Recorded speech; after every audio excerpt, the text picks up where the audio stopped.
This story is completely real and told to me in the first person. One long-distance truck driver living in Europe worked on cargo delivery, mainly in Belgium, Holland, and France. Interesting stories happen to truckers in general. The road is not an easy place. In the French city of Dunkirk, the driver delivered the cargo to one of the port warehouses, which are simply built there, and stopped for a 10-hour rest. In Europe, this is strictly the case. The driver is obliged to observe the driving and rest regime, which is marked by a special device that the police have the right to check at any time. After getting enough sleep and a good rest, this is important. The driver left Dunkirk overnight for Ostend, on the North Sea coast in Belgium. The path is easy to see in Google Maps. Another detailed detail is that the boss of the company where the driver worked demanded that drivers, if possible, choose country roads and avoid autobahns, because on autobahns, trucks are charged a significant fee, mort. A special device records the movement of the truck, and the company receives a bill. Therefore, our driver drove along the coast from Dunkirk to Ostend through villages along country roads. It was almost night, but the driver felt fine. It was not far to go. The road was familiar. The port warehouse in Ostend was open around the clock, so he expected to receive a new cargo soon and already drive towards home. And then strange things began. The familiar road has changed its appearance. Instead of asphalt, there were paving stones under the wheels. The headlights illuminated it well. Tall trees appeared along the road instead of the usual, neatly trimmed shrubbery. I drove into the wrong place, the driver thought, and looked at the navigator. The navigator has failed, and then the driver began to feel sleepy. It just knocked me out. It was some kind of unnatural, viscous drowsiness, almost loss of consciousness. The car began to work. Wonders. Then it was dragged into a turn where a cobblestone road went to the right between the trees. Then it picked up speed on its own. The driver told me that he had difficulty controlling the car, slowing down and keeping it from turning onto dubious trails. So, the horror continued. There are quite a few small settlements in this direction. Driving through them, the driver clearly saw people on the streets, singly and in groups, with baby strollers. As they approached, these silhouettes faded and disappeared. After rushing through a couple of such villages, constantly slowing down, which increased by itself, the driver noticed something white on the passenger seat out of the corner of his eye. Already persuading myself, I thought. Probably didn't put the towel away. The brain always clings to rational explanations. But he turned his head, and the apotheosis of the horror of that night came. A white female head was looking through the car window from the passenger side.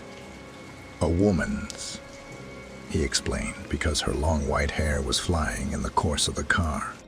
She had a face, eyes and mouth in a smile or grin.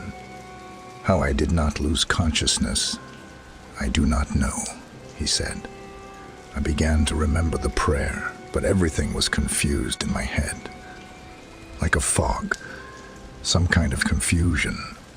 And suddenly, it was over. It became clear in my head. There was no sleep. The road acquired its usual appearance. There was asphalt under the wheels. The lights of Ostend shone ahead. He never rode that road again. At first, he ignored the boss's demands and drove along the autobahn, and then switched to other directions. Most of all, he is interested in where he would have ended up if he had turned off that road after all.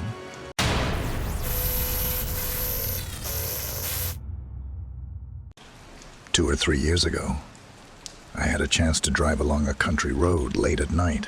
I was returning home. I was late. I'm driving. There are no cars. In general, I'm alone, maybe 5 kilometers to the highway. I see a village in a lowland in the fog and a bus stop standing in the way. And when I was already level with the bus stop, I clearly saw how I literally bumped into a girl. A long-haired blonde, as if she had drawn herself out of the ground. Naturally, like all decent women, I closed my eyes. Well, I slowed down. I was afraid that I had touched her because she was kind of on the side. There was no noticeable impact, no sounds. But I stopped anyway, got out of the car and went to look. But there was no one. Not from behind, not from the front, not from the side, nowhere. To say that I thought and imagined then is to say nothing. Starting from the setup and mysticism and ending with the madness of my own brain, which nevertheless turned on belatedly. But I ran behind the wheel, blocked the doors, and left with cold hands and teeth beating off high vibrations. Literally driving out of the foggy valley, cars immediately got in the way, and somehow it became calmer. After a while, my friend tells almost a similar story. She also returned by car late at night. The children, too, were sleeping in the back, and she saw a bright girl on the highway. But almost head-on, as she passed through the car, there was no impact. She stopped too, but did not get out, but looked into the rear and side mirrors and saw an elderly woman, an old woman, who stood and looked after her. Well, she left in a terrible fright too.